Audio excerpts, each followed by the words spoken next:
Kurd vekişina serokê Amerîkayê Donald Trump wek surprizekê dibînin.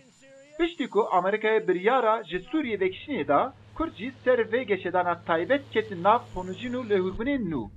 Siyasetmedar nivîskar Kemal Burkay vekişîna Amerîkayê wek surprizekê dibîne û dibêje Amerîkayê digot heta Daeş xilas nebe em ê vê nekişin. Li mesele Daişê hê çareser nebiye biryara vekişinê dan. Vekişîna Amerîka ji Sûriyê yani gor biryara Trump. Bir raya min sürprizek bû. Yani kes li benda wê nebû. Ji ber ku wexta ji Amerîkaniyan dipirsiyan, ewana digotin hîn karê me gelek li vir heye. Yek, em li Sûriyê dimînin, em naçin. Heya ku yani işit bi tevayî ji ortê ranebe, çareseriyek neyê dîtin. Siyasetmedar nivîskar Kemal Burkay alîkardayîna Amerîkayê dema dinirxînê dibêje Trump digot ku me zora Daişê bir. Amerîkayê destpiştgirî da yek leşkerê wî jî nemiriye. Yê ku zora Daişê birin Kurd bûn. Trump dibêje me zora Daişê bir. Êdî çima leşkerê me li wê derê hebe. Baş e ma leşkerê Amerîkayê zora Daişê bir. Piştgirî da Amerîkayê. Ama destê Kurdan zora Daişê birin. Yani yên ku li Kurdistana başûr li Iraqê, yên ku li Rojava dijî Daişê şer kirin û mirin Kurd bûn bi hezaran Kurd. Jiyana xwe da kirin vî şerî da. Yani çend destkerê Amerîkayê çû.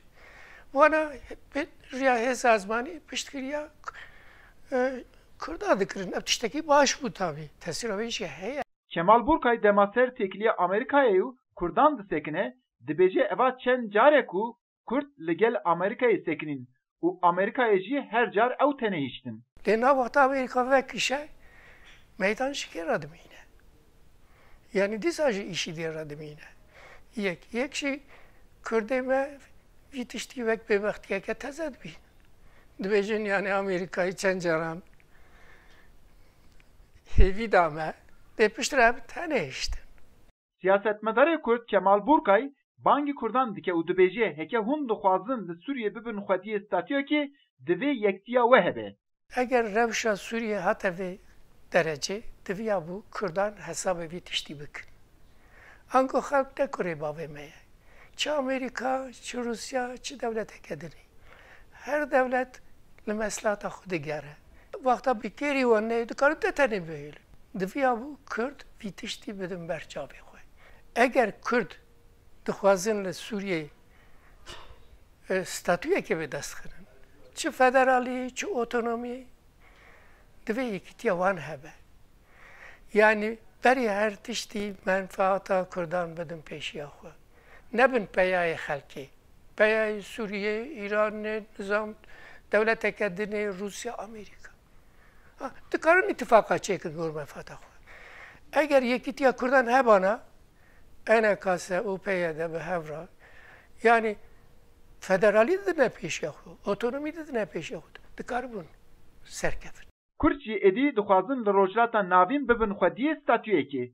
Lê çênekirina yektiyê ewan li beramberî hêzên dijî wan lawaz dike. Heta ew lawazî çareser nebe, dê ev keşe jî wê berdewam bike. Eyüp Demir, Dengê Amerîka, Enkare.